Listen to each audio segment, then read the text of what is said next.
This country be slapping. They produce some law, slapping law. Some KSM interview right now. We are not. He wears some suit like he died where they wake him up. He suit like he died where they just wake him up. They do revelation. I say revelation, resurrection. They do resurrection where they raise him up. No, you can't sit down. No, you start talking nonsense. Eh, not. If you fool, make I tell you, me a fool pass. You understand me? Usia, ya da sole ya. Ekwadwuma ba afia Shatta Wale ati IGP Dampare strong warning pa. Hey, na Shatta Wale, sabi wanya obi ante ne warning. Say IGP Dampare na abete ne warning. Adentia Arnold akwakoka ho sem. Say ubule nipa.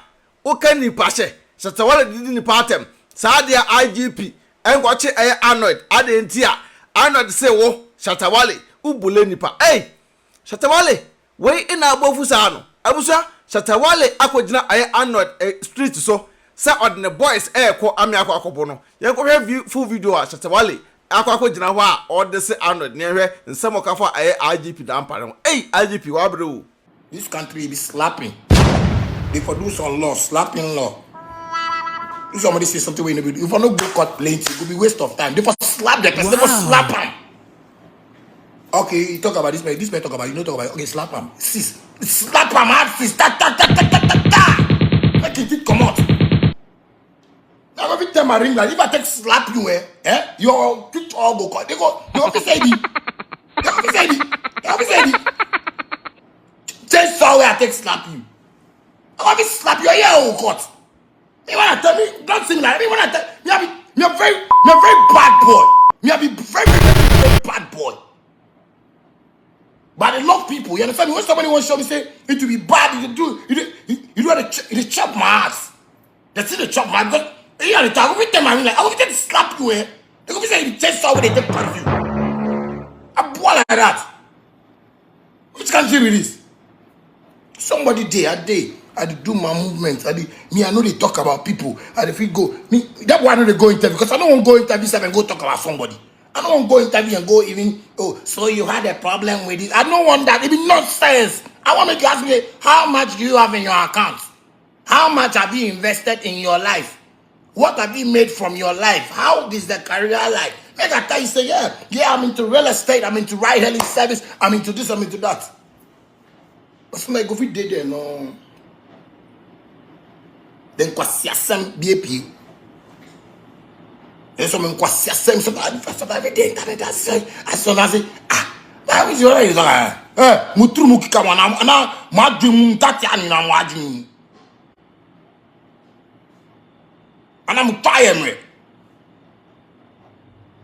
nkwasiasem be no nkwasiasem say why say man go sit down then talk I didn't see some KSM interview right now. We are not. He wears some suit like he died where they wake him up. He suit like he died where they just wake him up. They do revelation. I say revelation, resurrection. They do resurrection where they raise him up. No, you can't sit down. No, you start talking nonsense. They are not. If you fool, make I tell you, me a fool pass. You understand me? Because see this country we are there inside. You understand me?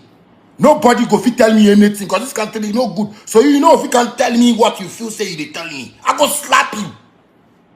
The next time if I see say you talk that thing, I go call you. I go slap you. Make the police can arrest. Because that's the man. As the talk, the police they take my office. They do anything. Then I go write something go give that party. Then that party go come and say arrest him. He think he's powerful. I go slap him. What kind of nonsense be this?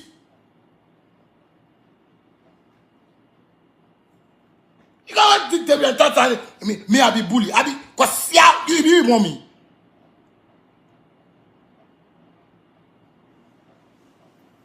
If you way mommy.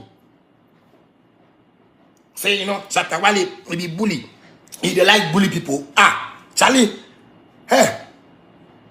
Me make somebody tell somebody for this country. Say this can make them no make man vex. When man vex, man go look.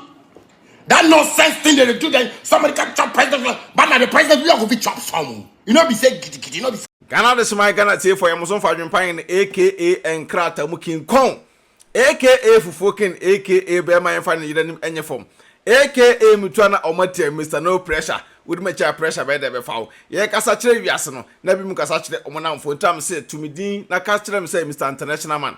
Abusua ye nyina kwakote Shatta Wale enum sem ba Shatta na hwan na aka wa mebra wo bobom se jatai hwan na ka Shatta Wale awiei anwumle anope ya Shatta Wale wo bobom ayanti ya sokran kwa didie abusua ni nyina no say Shatta Wale at social media so ade a onim ni say ono de oba no wa ye na adwo so oba be didi amanfo atem wa na adwo so obesra amanfo wa na adwo so obetwetwe amanfo ni nyina no say music industry Shatta Wale ewomu yi Shatta Wale twetwe musicians ni bebre pa na wey na brante bia otako UTV I friend Arnold ekotena ho mre bi Shatta Wale ene ni nya wantwi Shatta Wale ko ka asa ne mpaboa akra 5 cedis na moso a ene Arnold mpaboa company bebre ma ne mpaboa for free no Shatta Wale asa ne brante we beef no asa asole adenti a brante ne say watena ase ewo Ghana manim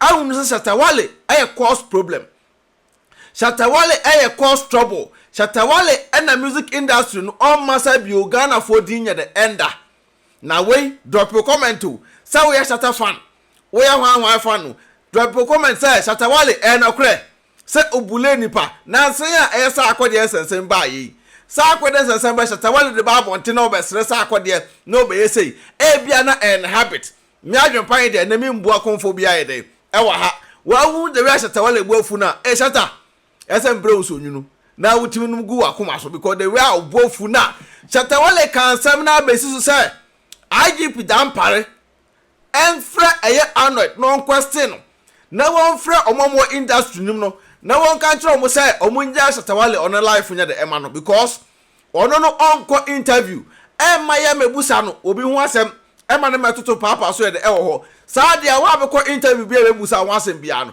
eni kwaso bo ne din Shatta Wale na nanse ho ana obo sa akode din mbo we din Shatta Wale de mini pa ne wo na ya na ne obi wo a asɛm ne wadwene ya epi Shatta Wale kuku ya adwetra mbe kasa ye Shatta de Wale abusa Shatta Wale buafu ye pa ne nyina ne se IGP Dampare wo frɛ no wo se IGP anfa ne nan ensi so IGP an stop it omo mba social media so ebeka ne won se bebo ne din na obekɔ obi afie maako akɔhwe obi aso Shatta Wale say Ghana eso making law bi state na IGP say ase slapping law so bi come asem na re na say untumi nko court uniska de eso obona asun na say Shatta Wale ka asem we no Shatta Wale na say akode hia wa ana say akode nkofo hia no ma yehwehwe aso be yoda na Shatta Wale asem bi o ka no extra careful because abranten na nyen enye adwene say abranten no beja okwa Arnold no so na ni adin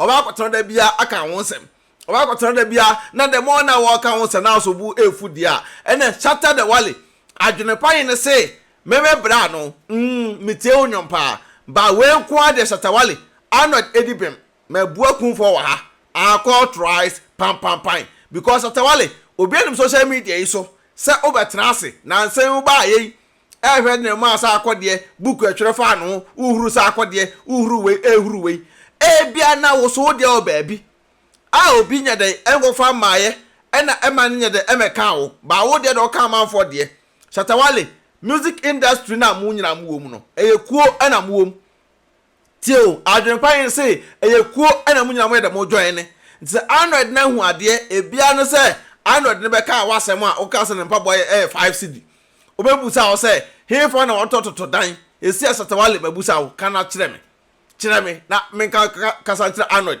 na wonyai saa ne na won so de yew no but Arnold say wasna usu jai music na wom na musicians na wom na asa wo twitwe omanim udo omanim ya form no wose jai saa de no so wo jai saa de ne de a ono so be de ewe jawo ama so wan de ato ntabusa esi Shatta Wale adimrika efra IGP Dampare because opa che say mre bi atwam no obeye anuma bi ama IGP eto no sa efra no se neso no Arnold no so ti TV station saade no na se IGP antron san friend dia okohia na obehna sum ama brante no ne sen baako ebetu abeto na adwene abusa obaso meka for tap send edama tap edwuma de ko maso ya snap so send niska efra ma no ne edekọ Ghana tap app no na meka for edama First time so app na be here promo code AdwenepaheneTv no abo agu benya discount kama. Na me say kan fo healthy else so ide ed amount healthy else so ebo a repair otinwi ama otinwi na agro kama.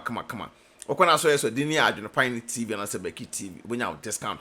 Shatta Wale eni enu abema Android nsem ya abai a etwagui a wakofa IGP edaba mu ide abusia IGP so edwen ho ba say IGP Dampare Shatta Wale tu no safro wa nko a Shatta de unim encho obetwa nwom edama me so AdwenepaheneTv no mapa no member Shatta Wale betwa nwom dama untimi serew ko na ko te Shatta Wale no mu nsem na de ope no ye ma no enye sa ade a enwom ba Shatta Wale nyaada metwa ma akura abusia meduwesi ya enjoy video no na share na onu aso nya binya dey enhwe Shatta movement Shatta Wale peace out odo mi kokro ma ba o na mpato ko edo he ma mi wo fa bie mo se me send ni ska wo Ghana ma me na so wo fa send ni ska ni kwa so kokro na ma ye ne dey tina fi na send there e kwa bet na me me announce tap nka dia tap send na no so ye dia apo aba obia da no dugu ne phone so na wo dey register the send ska kofi ayente na hwe sir na wo kwa bo ko trace extra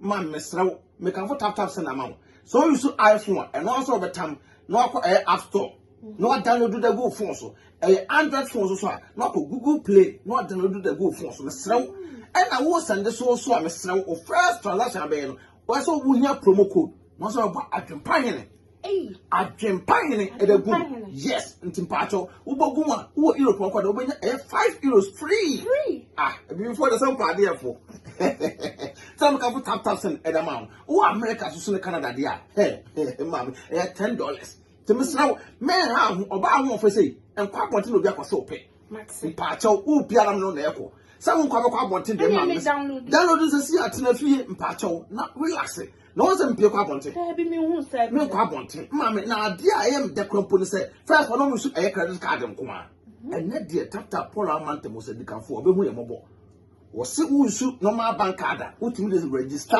SMS ka kofi asem de atadwe ya tedene ti tap aba ama hiafo se SMS ka ko Ghana na rate no so kama ye twa bibia mama mesraw me ka fa ma on se wani age ni anu ni me ro ye bad power and tentem ti mesraw promo code bogum na ho hia me Adwenepahene ai na nya €5 free ano mo Canada so ni US so so benya $10 say your day me ade afo de uni se me ai na tap ya kama tap send abusia rate mo hene mama na no waye din say odo na me nye din say adentia mi call me sister fie ni tiri hu nyina ni mo nyina kuku wo sister tiri hu kuku eno na ye odadwene no aye me dadwene ka se David man ha ho kura mama me kafo TLC amount TLC or UK me say mama wow tiri hu kuku se me say kura emiro aforo kura be jimma ya no young boys na afa sa omoton enku kama pa utiri nyumbe se na ha wo da video ye twagui the way video twagui on enku no no mda ye nwina se na ha sa no obu wa natural hair me ka se utiri nya popo utiri nwa kukuo ene bibia no ukoto healthy asia obema utiri nwina se na ha so chen enye mintumirika enye mesra ka ho na ko omo UK omo namba na gu so no me abusua worldwide be o me shipo da blow the nyazo be BeckyTv na se BeckyTv obenya discount e wo honom healthy asia enkuwe kama papa be say mere wafo na omo boduko na say metu mutiri ho samata me so muturumika no mo wo for natural hair nku so wo ma me na show video etwagui natural hair nku mi bia omo ye nku ho adwuma fo etirimi utiri nwa kuku a mesere wo ho omama nku a utirimi ne banyini from unso bu o wa opeso ye natural hair o jani tirimi no tirimi na cancer ya bawe mesere mo contact no TLC mesere mame omo ye boy wow Adwenepahene otwa supire kwabrafo waye kwa bibrim han bafo otwa burumu wode putupuriye buraburu ma mansan wo fufuo tom tibi